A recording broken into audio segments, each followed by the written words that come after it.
오늘 본문의 말씀은 이 세상에 존재하는 사람들이 두 부류의 형태의 사람들이 있다라고 말씀을 합니다. 그 중에 한 부류는 좀 악한 사람들이라고 말씀을 하고 있고, 또 그 중에 한 부류는 하나님이 의인으로 여기는 사람들이 있다라고 말씀을 하고 있습니다. 오늘 우리는 이 본문의 말씀을 통해서 의인과 악인의 성격과 그들이 하는 행동을 대조시켜 가면서 지금 내 삶이 어느 부류에 속한 삶을 살고 있는지 함께 살펴보는 시간이 되기를 소원합니다. 먼저 하나님께서는 오늘 말씀을 통해서 의인과 악인의 차이가 있다라고 말씀하셨습니다. 그 차이가 뭘까요? 28장 1절입니다. 함께 읽습니다. 시작. 악인은 쫓아오는 자가 없어도 도망하나 의인은 사자같이 담대하니라. 여기서 말하는 악인이라고 하는 말은 한마디로 하나님을 모르는 그런 사람을 이야기합니다. 도덕적으로 악하여서 스스로 죄를 짓고 그 악행에 따른 그 죄의식이나 보복에 대한 공포로 인해서 항상 그 마음이 눌려있는 것이죠. 그래서 누구든지 주변에 있는 사람들을 보면 두려워하게 되고 자기 자신에게 다가오는 사람들을 편하게 받아오는 것이 아니라 계속 큰 의욕의 눈을 가지고 살피는 사람을 이야기합니다. 악인은 마치 그 살아가는 삶이 창세기 3장 10절에서 범죄한 아담이 하나님을 두려워하여 나무 뒤에 숨듯이 그런 삶을 살 수밖에 없다라는 것입니다. 하나님은 사람을 통해서 우리의 교제도 이루어 가시고 내가 만나는 사람들을 통해서 하나님 일들을 같이 성취해 가도록 인도하시기도 하죠. 제가 날마다 여러분들 기도할 때, 특히 사업하시는 분들 기도할 때 참 기도하는 내용 중에 하나가 하나님 사람과 사람의 만남의 축복이 있게 해주십시오라고 기도한다고 그랬잖아요. 사람이 잘못 만나면 굉장히 사람을 힘들게 하고 어렵게 하기도 합니다. 또 굉장히 큰 피해를 가져오게 하기도 하죠. 예수 안에서 우리가 어떤 사람을 만나느냐, 그것 또한 굉장히 중요한 것이죠. 특별히 신앙적으로는 우리가 어떤 목회자들을 만나서 하나님의 말씀을 어떻게 듣느냐에 따라서 우리의 생사 여부가 달라지기 때문에 너무 중요할 것입니다. 날마다 우리 귀에 들려지는 하나님의 말씀으로 인해서 우리가 날마다 그 하나님 안에 은혜의 삶을 살아가는 모두가 되어지기를 주의 이름으로 축원합니다. 반면에 의인은 사자같이 담대하느니라 그랬습니다. 여기서 말하는 의인은 하나님의 은혜로 구원을 얻고 새로운 삶을 살아가는 사람을 이야기합니다. 이 의인은 그 삶을 돌이켜보면 삶은 비록 때때로 범죄하지만 곧 회개해서 기쁨을 얻는 것이고 하나님의 나라를 향해서 나가는 그런 사람을 이야기합니다. 근데 이 두 사람의 삶이 완전히 다르다라고 하는 것이죠. 자, 어떻게 다를까? 이제 5절에 있는 말씀을 먼저 좀 봅시다. 먼저 의인의 삶을 살펴보면요, 그 삶은 항상 하나님을 찾는 삶을 산다라고 했어요. 읽습니다. 시작. 악인은 공의를 깨닫지 못하나 여호와를 찾는 자는 모든 것을 깨닫느니라. 네, 이거는 본래 의인과 악인으로 분류되는 그런 존재일까? 그렇지 않습니다. 그러나 아담 이후에 아담의 타락에 의해서 부패되고 가증한 심령을 소유한 존재로서 의와는 거리가 참 먼 사람들이 되었죠. 그러나 하나님께서는 독생하신 예수 그리스도를 통한 대속의 은혜 때문에 우리 인간은 예수 그리스도를 믿는 그 믿음으로 아무 조건 없이 무릇 다함으로 인정받은 그런 사람인 것이지, 결코 우리 인간 자신이 어떤 선한 행동을 하고 도덕적으로 온전히 수행을 하고 고행해서 의롭다함을 얻을 수 없다라는 것입니다. 이렇게 타락한 인생이 의롭게 되는 길은 오직 한 길만이 있을 뿐인데 그 길은 오직 하나님을 찾을 때 가능한 것입니다. 여기서 말하는 악인은요, 하나님을 찾지 않는 사람을 이야기합니다. 이것이 의인과 악인의 차이라는 것이죠. 여러분, 우리는 날마다 우리 입술에서 하나님, 주님 그 찾는 입술이 늘 되어져야 하는 것이죠. 이 설교하는 자리에서도 예수 없고 하나님을 증거하지 않는다면 그것은 올바른 설교가 아니라 하고 이야기합니다.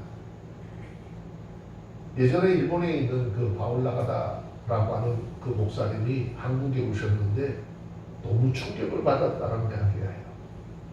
한국 교회를 다니면서 집회도 하셨고 그 다음에 그 설교를 들어보는데 예수, 하나님 이야기하지 않는 설교가 너무 많다는 거죠.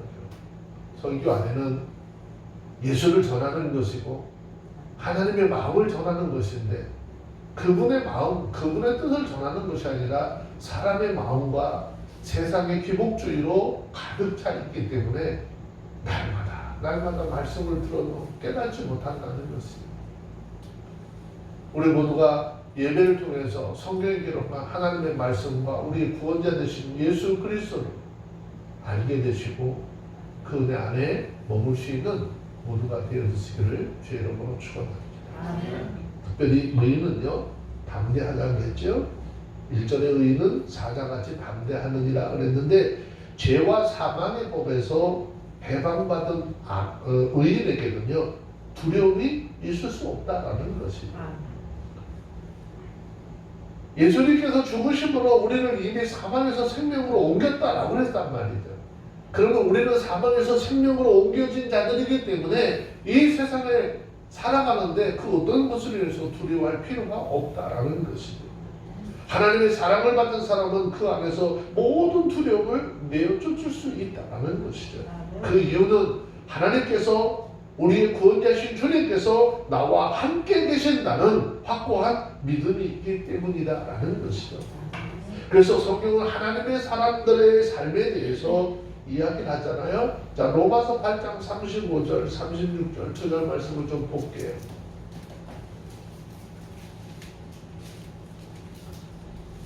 로마서 8장 35절, 36절, 37절까지 함께 봅니다. 읽습니다. 시작. 누가 우리를 그리스도의 사랑에서 끊으리요 환난이나 고난이나 핍박이나 기근이나 적신이나 위험이나 칼이나 기록된 바 우리가 좋은 주를 위하여 죽음을 받게 되며 도살할 양같이 여김을 바닷가에다 하루가 같느니라. 그러나 이 모든 일에 우리를 사랑하시는 이로 말미암아 우리가 넉넉히 이기느니라. 믿음이 있는 사람은 인간의 한계를 초월하는 힘이 생겨서 아무리 큰 세상적인 권세나 우리 이 땅의 모든 것들을 갈라놓는 죽음 앞에서도 두려워하지 않게 된다라는 것입니다. 저와 여러분들은 사도행전에 기록되어져 있는 스데반을 너무나 잘 기억하실 거예요. 스데반은요 복음을 증거하다가 바리새인들과 유대인들에 의해서 돌에 맞아 순교한 분이죠. 사도행전 7장 55절 이하의 말씀에 보면 그때 모습이 어땠나 아주 잘 기록을 해놨어요. 그 스데반을 가운데 놓고 온 사방에서는 손에 돌을 쥔 사람들이 씩씩거리며 숨을 몰아쉬면서 스데반을 향해서 달려왔고 그 복음을 전하는 스데반에게 눈을 부릅뜨고 있습니다. 그때 성경을 보니까 스데반의 모습이 이래요. 얼굴에는 성령이 충만해서 하늘을 바라보았다 그랬어요. 근데 놀랍게도 거기에 예수님께서 서 계신 것을 바라보고 감격했다는 거죠. 그러면서 그때 고백합니다. 보라, 인자가 하나님의 우편에 서 계신 것을 보노라. 너희는 눈으로 보지 못하지만 나는 믿음의 눈을 떠서 하나님이 예수님께서 하나님 우편 보좌에 서 계신 것을 나는 본다. 이때 그에게는 어떤 두려움이나 무서운 기색을 찾아볼 수 없었어요.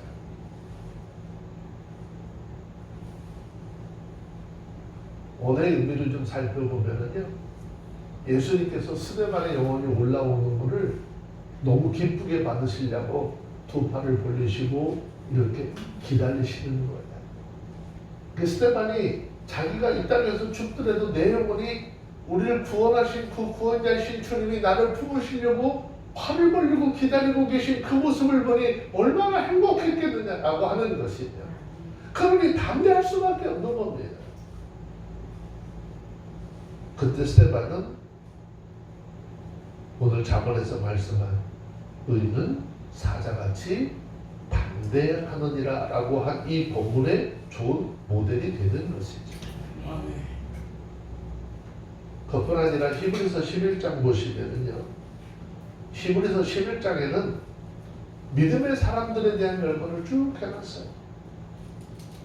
그곳에서 우리는 의인이라 칭함을 받았던 사람들의 모습들을 만나볼 수 있습니다. 거기에 기록된 모든 의인들은 모두가 다 사자와 같이 담대했던 사람들로 복음을 전하는 데 있어서 물불 가리지 않았습니다. 참음을 두려워하지 않았습니다. 주님이 오실 날이 가까워지는 이 마지막 때 저와 여러분들도 하나님의 말씀을 전하는데 타협하거나 두려워하지 말아야 하는 것입니다. 하나님의 말씀 있는 그대로 전해야 하는 것이고, 내가 주님의 말씀대로 행하지 않으면 이 주님의 말씀대로 우리가 심판받을 것이다 라고 이야기할 수 있어야 하는 것이에요.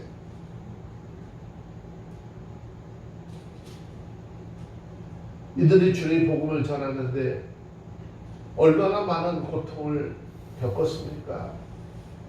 때로는 톱으로 켰다 했어요. 칼에 죽임을 당했습니다. 양과 염소의 가죽을 입혀서 들판으로 내몰아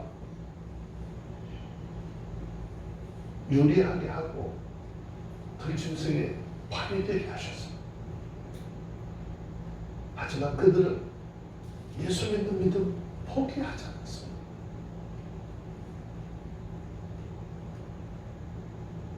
죽기를 두려워하지 않았어요. 왜? 내 영혼을 위해서 예비한 그 천국의 주님이 계신 걸 늘 바라보았기 때문에.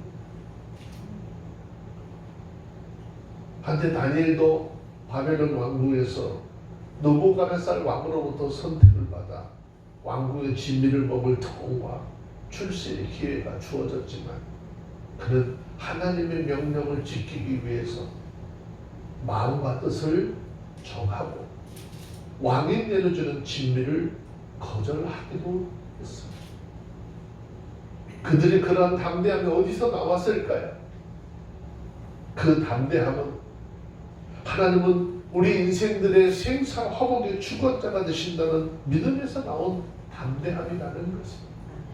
세상의 권력이, 세상의 권세가 아무리 나를 압박한다 할지라도 나는 거룩한 하나님 앞에 택함받은 사람이라고 하는 그 자기의 본질을 놓치지 않았어요. 버리지 않았어요.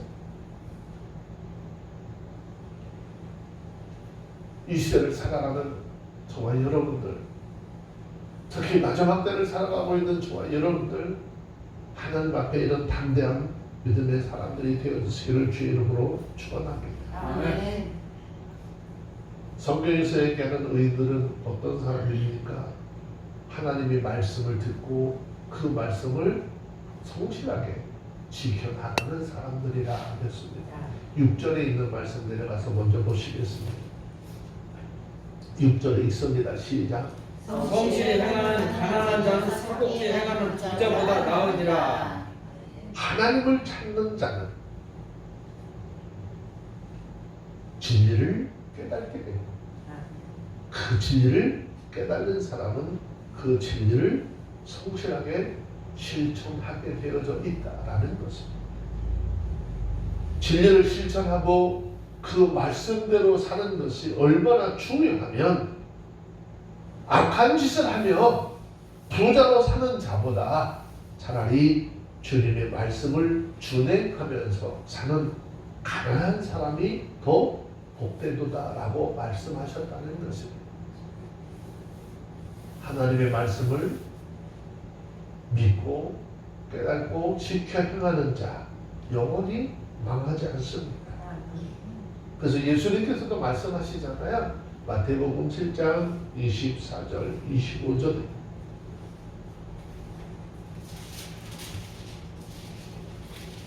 말씀을 듣고 순종하는 자와 순종하지 않는 자를 두 개의 형태로 비유했어요. 반석 위에 집을 짓는 사람, 모래 위에 집을 짓는 사람. 자, 마태복음 7장 24절 25절입니다. 시작. 그러므로 누구든지 나의 이 말을 듣고 행하는 자는 그 집을 반석 위에 지은 지혜로운 사람 같으니라. 비가 내리고 창수가 나고 바람이 불어 그 집이 부딪히되 무너지지 아니하나니 이는 저는 반석 위에 놓은 거요. 그랬어요. 여기 반석이라고 하는 것은 예수 그리스도를 칭하는 것이죠. 예수 그리스도를 믿는 그 믿음 위에 우리의 삶의 기초를 세우고 그분을 믿는 신앙으로 우리의 신앙의 모습으로 신앙의 집을 지은 사람들은 아무리 힘들고 어려운 일이 다가온다 할지라도 결코 무너지지 않는다라는 것입니다. 반석 위에 세워진 집 절대로 무너지는 법이 없듯이 주의 말씀을 듣고 그 말씀을 실천하고 준행하는 사람의 삶도 그와 같이 될 것이다 라는 것이죠. 얼마 전에 매스컴통에서 요즘에 시대가 어떤 시대인데 아파트 공사는 중간에 무너지는 일들이 왜 생길까요? 뉴스 보니까 너무 재밌어요. 철근 빼먹었다고 그러더라고요. 모래와 콘크리트 비율을 하지 않았으니까.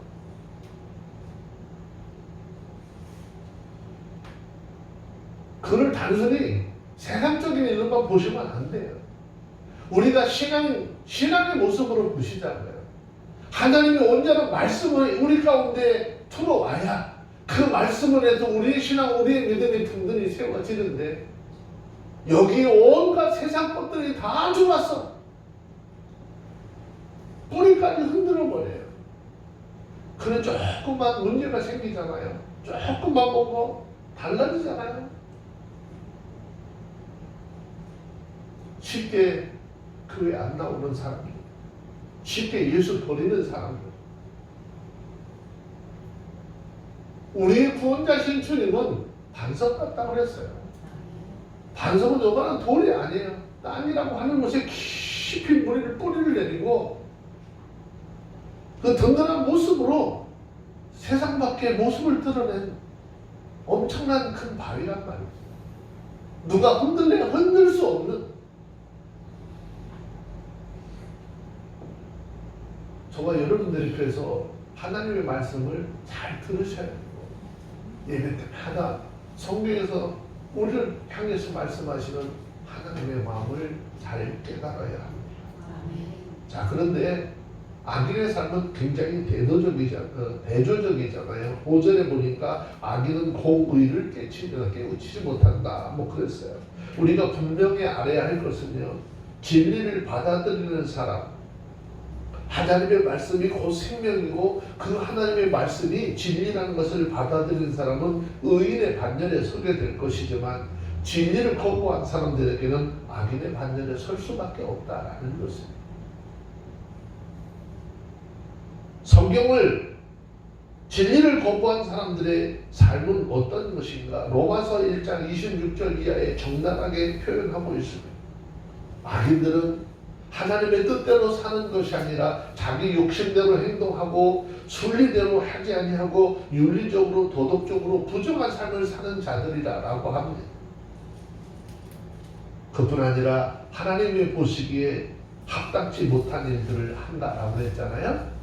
근데 그 합당치 못한 일이요. 로마서 1장 29절 이하의 말씀에 기록하고 있는데 불의하고 추악하고 탐욕스럽고 악의가 가득 차 있고 시기하고 살인하고 분쟁하고 사기치고 악독하고 공공장소에서 얘기하는 것이 아니라 한쪽에 모여서 수근수근하고 그 수군수군을 통해서 누군가를 비방하고 악을 도모하고 부모를 고역하고 무정하게 행하는 모든 것들 주님이 보셨을 때 합당치 못한 일이라고 말씀하고 있습니다. 로마서 1장 29절 이하에서 말씀하고 있는 이 안에 과연 내가 몇 가지가 내 삶 속에 이런 일들을 행하고 있는지 참 부끄러워해야 되고, 사람에게 부끄러워하는 게 아니라 하나님 앞에 부끄러워해야 하는 거예요. 왜? 우리 모든 것을 아시는 하나님. 이런 행위들은 예수 그리스도의 믿음 안에 있는 사람들이 아니라 진리를 거부하는 인간들에게 나타나는 증거라고 로마서를 통해서 우리에게 말씀하고 있습니다. 이런 사람들은 자신뿐만 아니라 남들까지도 자꾸 미혹해서 함께 멸망의 길로 갈 것을 적극적이고 끈질기게 미혹해서 함께 멸망의 길로 가는 것이에요. 여러분들 혹이 뭔가 우리가 삶을 살다가 좀 불편한 일들이 있을 수도 있잖아요.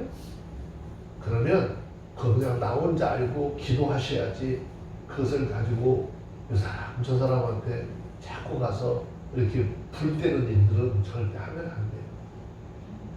수고거리다 보면 그 점점 더 커지고, 몰랐던 사람들도 같이 화를 내고, 같이 미운 감정이 없던 사람들에게도 또 미운 감정이 또 생겨나고, 자꾸 분란을 일으키는 것이기 때문에 그냥 남의 말은 안 하는 게 좋고, 그죠? 그 모습을 보면서 하나님이 보셨을 때 내 모습이 저렇지라고 기도할 수 있는 믿음의 사람들이 다 되어주시기를 주의 이름으로 축원합니다. 아멘.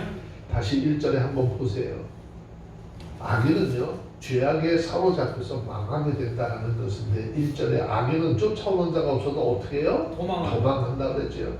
하나님을 떠난 사람은요, 늘 불안하고 공포감이 그 심령을 지배하게 되죠. 이 부분은 저와 여러분들이 굉장히 심각하게 다뤄야 할 부분입니다. 성경을 한번 살펴보시면요, 창세기 3장 8절 이후에 아담이 하나님 앞에 범죄한 이후에 생긴 죄로 인하여서 두려움이 그 영혼 깊숙이 자리 잡고 있기 때문이죠. 아담과 하와가 에덴 동산에서 하나님의 명령을 어기고 선악을 알게 하는 나무의 실과를 따먹고 죄를 졌을 때, 그 순간에 예전에 느끼지 못하던 감정 하나가 딱 생겼어요. 예전에 느끼지 못하던 그 감정이 뭘까요? 두려움. 에덴 동산에서 언제나 하나님과 즐거운 교제를 할 수 있었어요. 하나님과 관계가 평안했을 때. 근데 하나님의 명령을 어긴 후에 상황이 완전히 달라져 버렸어요.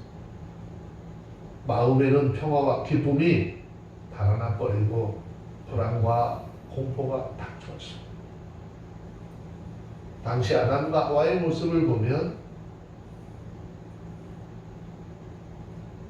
나무 뒤에 숨었다 그랬어요.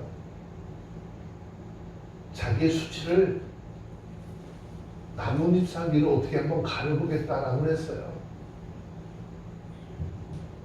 하나님을 피해서 숨는다고 숨은 것이 어리석게도 나무 뒤에 숨었다는 것이죠. 그러나 죄인된 우리가 하나님을 피해서 어디로 갈 수 있다라고 생각을 하십니까? 하나님을 피해 숨겠다고 하는 것은 참으로 어리석은 짓인 거예요. 성경 시편 139편 7절 이하에 보면 하나님은 하늘로 올라가도 거기에 계시고, 무같이 깊은 곳에 숨어 있을지라도 거기에 하나님이 계시다 그랬어요. 새벽 날개를 치며 바다 끝에 가서 거기서 숨어 지낼지라도 거기에 하나님이 함께 계신다. 자, 시편 139편 7절 잠깐 한번 봅시다.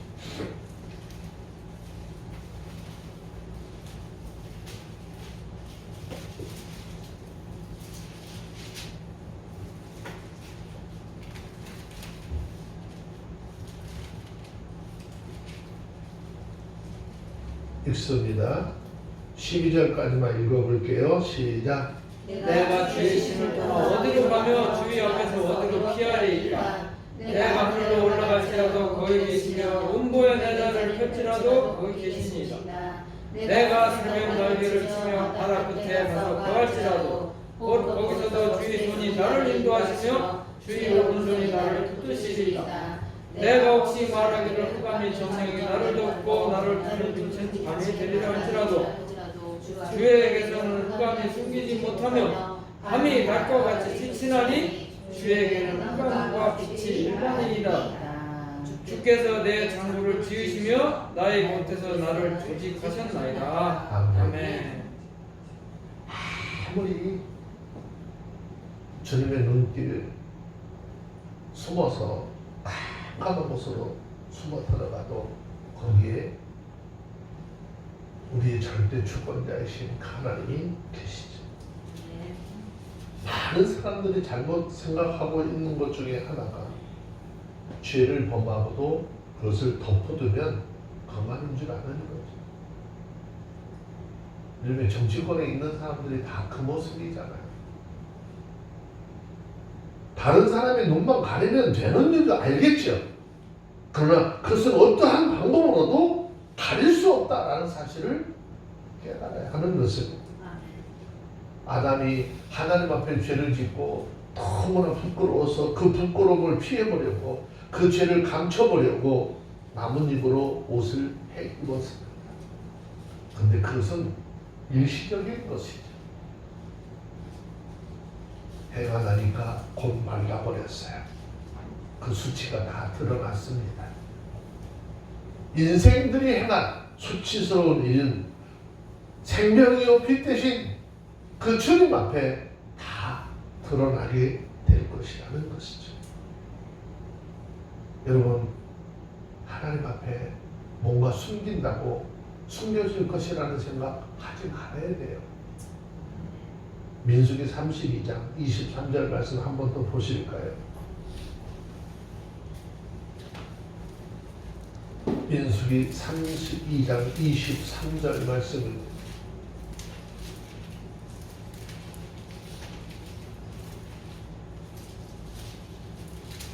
23절 앞에 모든 말씀을 하셨던 그런 행위들을 한다 할지라도 그렇게 하면 자, 민수기 32장 23절입니다. 읽습니다. 시작. 너희가 만일 그같이 아니하면 여호와께서 범죄함이니 너희 죄가 정녕 너희를 찾아낼 줄 알라. 아멘. 이 말씀은 우리 지은 죄가 결코 우리를 어떻게 찾아내고 말 것이다 라는 것을, 하나님 앞에 죄를 숨기려고 하는 것, 손바닥으로 하늘을 가릴 수 없다라는 것과 같은 것입니다.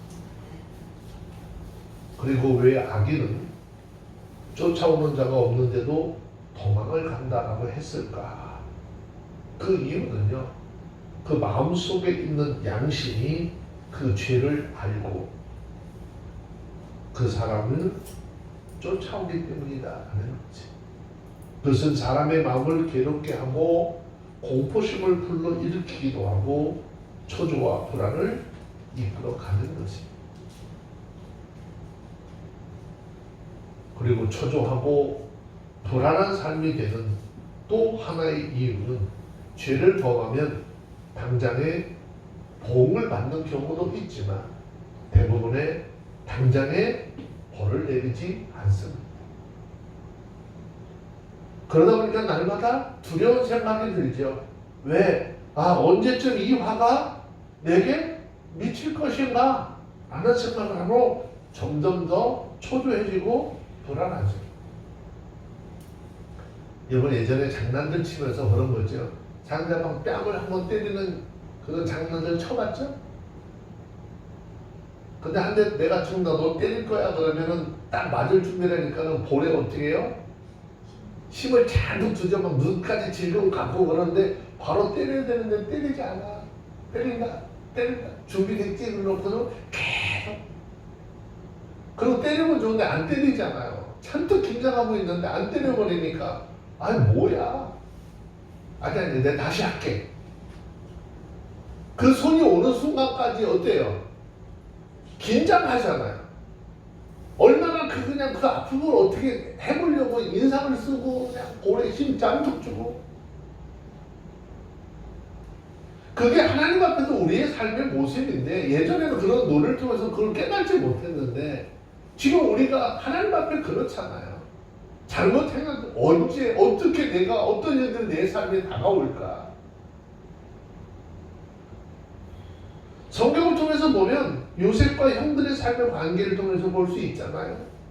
요셉의 형들이 동생 요셉이 아버지로부터 사랑을 받으니까 또 하나님께서 그에게 꿈을 줬는데 그 꿈을 말이나 하지 말고 말해가지고서는 형들이 기분이 별로 안 좋았잖아요. 어떻게 하면 저놈을 아버지 사랑받는 곳에서 끊어내고 그 아버지부터 오는 사랑을 내가 우리들이 좀 나눠 받을까라는 생각을 하죠. 아버지 심부름으로 형이 있는데 찾아올 때 형들이 그 요셉을 향해서 뭐라 그러죠? 누가 온대? 우리 막내 요셉이 온대 그래요? 아유 저 꿈꾸는 자가 오는구나. 그 꿈 가지고 자꾸 헛소리하고 이상한 얘기하는 애. 우리가 그 꿈을 어떻게 묵살할 수 있고 망가뜨릴 수 있어. 붙잡아서 죽이려고 하는데 형제 중에 일부는 또 마음이 이 형제이기 때문에 죽일 수 없으니까 가서 빼내가지고 와서 애굽에 있는 사람들 장사꾼들에게 노예로 팔아버리죠. 그리고 아버지에게 요셉의 옷을 가져가는데 그냥 가면 안 믿을 거니까 짐승의 피를 묻혀서 짐승에게 잡아먹힌 것처럼 이를 꾸미고 아버지를 감쪽같이 속이죠. 그렇게 세월이 30년이 지납니다. 형들은 그렇게 아우를 팔아먹은 죄를 까맣게 잊어버리고 있었습니다. 그리고 가나안 땅에 흉년이 들어서 형들이 애굽의 곡식을 사러 갑니다. 그런데 거기서 그때 자기들이 팔아먹은 동생 요셉을 만나게 되죠. 그때 동생은요 하늘을 찌르는 하늘을 나른 그 새를 떨어뜨릴 만한 권세를 가진 사람이 되어져 있었습니다. 여러분 인간적으로 30년 만에 만나는 형제니까 얼마나 반가웠을까. KBS에서 우리나라도 전쟁으로 인해서 흩어졌던 사람들 만날 때 너무너무 그 광경들 보면서 내 친척은 아니지만 서로 얼마나 슬퍼하고 그 광경을 보면서 같이 눈물을 흘렸느냐고요. 그 바람에 서른도시라고 하는 사람이 스타가 됐다며요. 잃어버린 30년. 30년 만에 그를 만났을 때 얼마나 반가웠겠냐고요. 그런데 형들은 어때요? 동생을 만났는데 반가운 것이 아니라 두려움에 떨고 자기의 삶을 어떻게 하지 못하는 지경에 이릅니다. 왜 그랬습니까? 형들은 동생 요셉을 만난 것이 아니라 자기들이 지은 죄가 자신을 찾아냈기 때문에 그 죄가 자신들을 두려움과 공포성으로 몰아넣는 것입니다. 그리고 자신들이 지은 죄를 용서받기까지는 담대할 수 없었고 그 동생의 눈치만을 살피는 그런 처지에 있었죠. 성경을 살펴보면요 굉장히 가슴 아픈 그 대사들이 있죠. 창세기 45장 3절인데 한번 보실래요?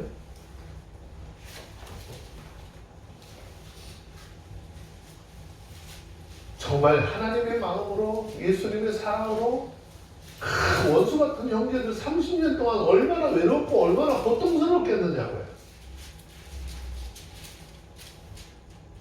자기 신분을 밝히면서 뭐라고 되죠? 자, 창세기 45장 3절 시작.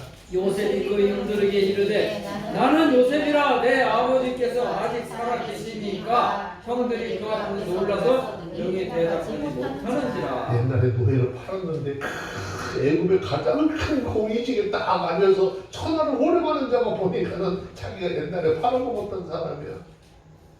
그 동생이지만 그 사람이 말 한마디 하면 그 사람들 형들 생명이 온전할까요? 온전치 못하죠. 자 13절 말씀으로 좀 내려가서 볼게요. 본문 13절에 있는 말씀. 읽습니다. 시작. 자기의 죄를 숨기는 자는 형통치 못하나 죄를 자복하고 버리는 자는 불쌍히 여김을 받으리라. 아멘. 우리는 인간이잖아요. 우리는 인간이죠. 사람이라고 하기도 하는데 사람이라고 하는 말의 뜻은요 완전치 못하다라는 뜻입니다. 그래서 살면서 실수할 수도 있고 또 죄를 지을 수도 있어요. 그렇기 때문에 하나님 우리를 너무나 잘 아셔서 하나님 앞에 범죄하잖아요. 하나님께서 그래서 회개하라라고 말씀하는 것입니다. 그러나 하나님의 말씀을 듣고도 잘못을 회개하지 않고 하나님께서 어떻게 할까요? 회개할 때까지. 어떻게? 시편 32편 3절 4절.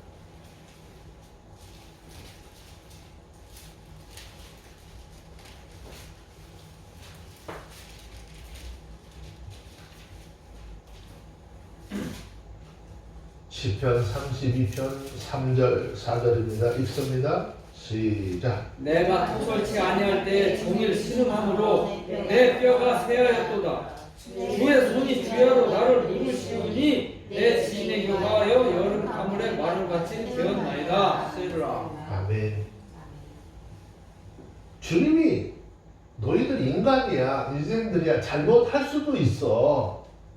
근데 그 잘못한 걸 가지고 네 고집대로 하지 마. 만군의 주 여호와 하나님 정말 하얀 것 더 희게 할 수 있고 까만 것 하얗게 만들 수 있는 그 하나님, 그 하나님 앞에 뭐 하라는 거예요? 회개하라는 거예요. 너 지금 우리가 잘못한 것이 문제가 아니라 그 잘못을 인정하지 아니하고 하나님 앞에 용서를 구하지 않는 그것이 더 큰 잘못이다라는 거잖아요. 그럼 여러분 하나님 앞에 정말 복된 사람이 어떤 사람이에요? 자, 시편 32편 1절, 2절, 2절 올라가서 다시 한번 보세요. 읽습니다. 시작. 허물이 사함을 얻고 그 죄의 가리움을 찾는 자는 복이 있도다. 마음에 반사가 없고 여호와께 정죄를 반치 않는 자는 복이 있도다. 이 지금 1절, 2절의 말씀에 합당한 사람이 누구죠? 내가 잘못하고 내가 주님 앞에 잘못하고 실수할 수 있다는 거예요. 그걸 주님 앞에 어떻게 입술로 고백하고 주님으로부터 그 죄에 대한 용서함을 받으라는 거죠.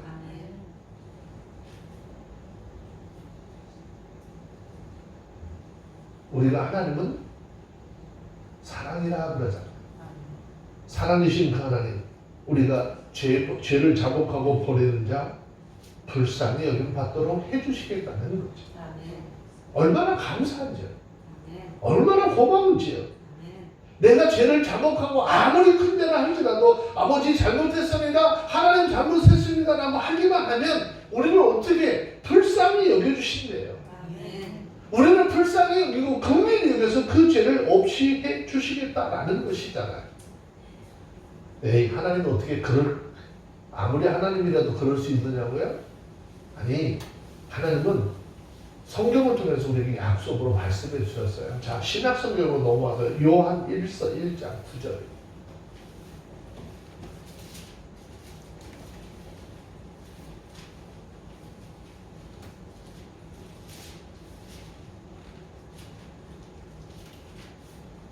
요한 1서 1장 9절입니다. 자, 한번 읽어보도록 합니다. 시작. 만일 우리가 우리 죄를 자백하면 저는 믿으시고 의로사 우리 죄를 사하시며 모든 불의에서 우리를 깨끗게 하실 것이요. 아멘. 아멘. 우리가 우리의 죄를 자백하기만 하면 우리의 주관자 되신 그 주님이 너무 미쁘셔서 우리의 죄를 사여 줄 것이다. 회개하는 자마다 하나님이 불쌍히 여김을 허락해 주실 것이고 죄 용서를 받게 하시는 그 하나님의 놀라운 사랑 잊지 말라는 거예요. 아멘. 저 여러분들이 그 하나님의 사랑을 잊지 마시고 아멘.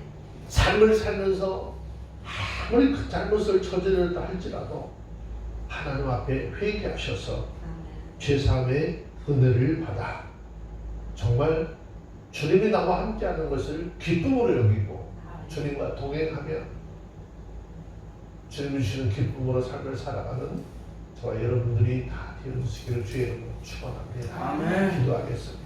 거룩하신 하나님 감사합니다. 하나님의 귀한 은혜가 우리의 삶 속에 있게 하시고 오늘 하나님 앞에 거룩한 의인들의 삶이 되게 하셔서 우리의 육신이 연약하고 부족하지만 때로는 범죄하고 쓰러지고 넘어지지만 주님을 바라보게 하시고 죄를 입술로 고백하게 하시고 하나님으로부터는 죄 용서함과 주님으로부터는 사랑을 받아 온전한 하나님의 사람으로서의 삶을 살아가는 귀한 심령들이 되게 하옵소서. 오늘도 예배 가운데 우리에게 찾아와 주시고 말씀으로 우리 가운데 함께 하신 하나님 앞에 영광을 돌리오니 주님 영광 받아 주시옵소서. 예수님의 이름으로 기도합니다. 아멘. 아멘.